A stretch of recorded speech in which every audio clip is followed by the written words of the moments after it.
Hey guys, what's going on? So in this video, we're going to talk about what's the best type of training, what's the best split. Just know that, guys, that it's all depending on the individual and what their goal is. But the one thing that must exist across the board is frequency. And frequency is important because it doesn't really matter what you do. If you're not doing whatever program or training you're doing enough, you're not going to see the results, okay? And just so you guys know, training and the kind of training that you do is just like a diet, right? The reason why diets don't work, it's not because they're unsustainable, it's because people do the diets that don't work for them. So if it's something that you're not going to adhere to, something you're not going to consistently follow or consistently do, then that's the beginning of the end. You're already, not going to succeed doing that particular diet. So you want to stick to things that align with your lifestyle, with your specific goals, and enjoyability. I know sometimes training may not be the most fun thing to do, but the thing is, if you find things that you enjoy doing the most, if you find things that you like doing, then the likelihood of you being consistent is going to increase, as opposed to you doing things that you absolutely hate. Good luck, good luck sticking with those things. So we're going to talk about just like the different type of, training styles, and maybe in this video, you guys can kind of pick up things that you may like that, will work best for you. So you have your, number one, you have your, total body training, right? Your upper lower split. Every day you work out, you do upper body along with lower body, and these are great. They're typically functional. Typically you're using free weights, no machines. You're on your feet. You're doing dynamic movements, whether it's a squat, jump, or shoulder press. You're hitting the core because you're doing these compound movements. So I like them. I love the versatility behind them, and I love the fact that you can do them anywhere, anytime. And when done at the intensity that they need to be done at, you're gonna get great cardio, and you're gonna stimulate muscle fiber all over the body. Now, with how great that is, the downside is that if you're somebody who's really trying to get frequency in on a regular basis, it's probably going to hurt you with that, because since you're working your whole body, for each workout, you may find that recovery can be an issue, right? So if you're doing, like your back, your chest, your legs all in one day, not saying that you can't go back and do those same things the next day, but don't be surprised if you're experiencing fatigue or certain muscle groups are sore. The thing is, personally, when a muscle group is sore, I don't want to touch it, because so when I'm training and when I train my clients, I'm trying to minimize the likelihood of injury, right? So if I'm doing things that are hitting that particular muscle group, the likelihood of injury happening is a lot greater, as opposed if that muscle was already recovered. So that's one drawback. Also too, if you're really looking to build up certain body parts, certain muscle groups, you're not really getting enough volume for each muscle, because they're being spread across the whole body. So if you're just doing a few sets for chest, a few sets for arms, that's great, but that right there is more for like, okay, I'm just like touching them up, but you're not really hammering those muscles enough to where they're gonna respond, where they're gonna grow. So I wouldn't recommend that. So for in that case, it's great. I think they're great. Let's say if you're doing like a cardio day, like a hit day or whatever, I'll definitely do that, because it's a way for you to basically touch everything up, and you're able to get great cardio from doing that. So that's also a great way to go about that. So next we're going to talk about pulling split, right? So people have, there's the total body, there's the push pull legs. So pulling is great because, again, from a muscle building standpoint, because you are grouping similar muscle groups together. So whenever you're doing a lot of pulling movements, and pulling movements consist of doing stuff like pull-ups, bent over row, inverted row, and like bicep curl, whether they're hammer, bicep curl, underhand curl, or curls where your palms are facing down. These are great because you're putting similar muscle groups together. So for every movement that you're doing, you're always hitting your bicep, as a result of you doing back movements. So, and by doing that, you're able to actually establish a much better mind-muscle connection, which will actually help you build muscle, right? Again, so that's great for that. Again, the downside of that is, because everything has a downside, is you're not, if you're somebody who wants to touch everything, right? Each workout, you want to include lower body and all that stuff. Obviously you're not doing that, so that's the only downside I can see. But the plus, in addition to it being a great way to establish my muscle connection with those pulling muscles, you're able to actually recover a lot better. I find that whenever you do a muscle group every few days, let's say you do a pulling workout, on Monday, and then Tuesday, Wednesday, Thursday, when Friday comes again, right? You have 2 to 3 days for that muscle group to recover, so now you can hit it again. So that's what I'm a big fan of. I'm a big fan of things that allow me to get my body rest. So that's something else you guys can do. Pulling methods are great. The next thing we're going to talk about is pressing. People love doing like the push-pull legs split.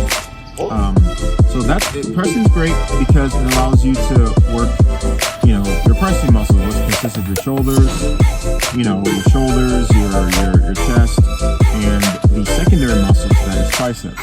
So whenever you're doing a shoulder press, chest press, push up, and all this stuff, you are hitting the tricep muscle, and the tricep muscle goes from the lat all the way to the elbow, and it makes up 2/3 of your arm. So if you guys out there looking to make your arms bigger, or work those arms a lot, try to do a pressing workout, or try to do upper body workouts throughout the week. The more you hit your shoulders, you do presses, chest press, bench press, all that stuff, tricep extensions, you're able to really hit that tricep. The more you hit that tricep, your arms are going to have that bigger look, because that's how you make your arms grow. Your biceps are just, but your biceps are really tiny muscle. Your triceps are a lot bigger. So, anyway, so pressing's good, just like the pulling workout. You're able to lump the shoulders, chest, and triceps together, which allow you to really isolate those muscles. The only downside, similar to the pulling days, is again, you're not touching your legs. So, if you like the total body stuff, I would stay away from just pull and press workouts only. But other than that, just like the pulling muscles, you can recover nice and well. So those are good too. Now, what I prefer to do, me personally, I like more of the hypertrophy, quote unquote bodybuilding split, right? And what that is, it's basically when you do a muscle group per day. So instead of doing pull, press, and pull, you're doing, chest on Monday. I'm not saying do it this way, but you catch my drift. Say you do chest on Monday, back on Tuesday, legs on Wednesday, shoulders on Thursday, arms on Friday, and then you just basically just alternate. Every day you're working a different muscle group. So I prefer that person, because what it allows me to do, it allows me to train every single day, which I love training every day. And I think that, the more you're able to train, the better, because again, we talk about frequency. So whatever's gonna allow you to get the frequency in is what the best thing to do is. So it allows you to get that frequency. Number two, when it comes to recovery, it's great. So if you go back to that split that I just described, let's say you do chest on Monday, right? When you do chest again, a week or close to 5 to 7 days has already passed. depending on how you do it, but let's just say if I were to do chest on Monday, I like to do chest again that following Monday. So I had a whole week for my muscle groups to recover. And with the amount of volume that I'm a big advocate of, which is high volume, high reps, training to failure, that's a lot of muscle tissue breakdown. That's a lot of fatigue that you're accumulating. That's a lot of muscle damage that you're doing. And that's great when it comes to getting those muscles to respond.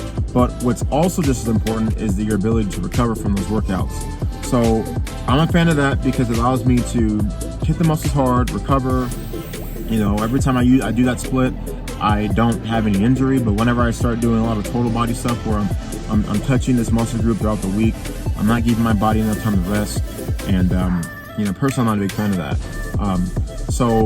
But again, guys, all the splits are good. They're all great. It just really depends on what you're looking for.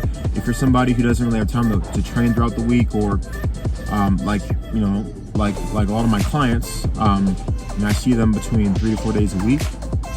So obviously, that isn't the frequency that I do, but because I see them 3 or 4 days a week, or a little bit less than sometimes, I have to really get real creative and basically give them the most I can give them for the amount of days that we're meeting. And also, people, for the most part, like their goal isn't to really bulk up or build muscle, or bulk up or build muscle like that. They just want to be toned. And so if your goal is just to be toned, just be trim, be lean, you don't have to spend as much time in the gym or just training. Or even though I do recommend people training every single day, I'm a big fan of just doing 30 minutes a day. You don't have to do that, but I look at things from a good, better, best scenario. So if you have a certain look that you're looking for, the best thing you can do is do something every day. Obviously listen to your body. If your body feels pretty beat up, try not to push it any further. But just know that when it comes to getting in shape training, it's the law of repeated bouts. It's funny because I actually made a reel on my Instagram talking about, can you outwork a bad diet? And, this may be a controversial take, but you actually can, technically. You actually can outwork a bad diet. The difference is you have to create that calorie deficit. So when people eat quote unquote healthy foods, the difference between a healthy food and non-healthy food is just so happens that healthy food happens to be less in calories.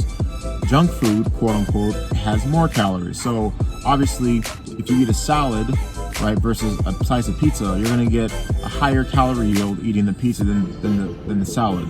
But anyway, I digress. The training you do will allow you to hit certain goals, but the best way to hit those goals is through frequency. Okay, so if you can train every day, do something every day. It doesn't have to be as intense every single day, but it is ideal to do something every single day.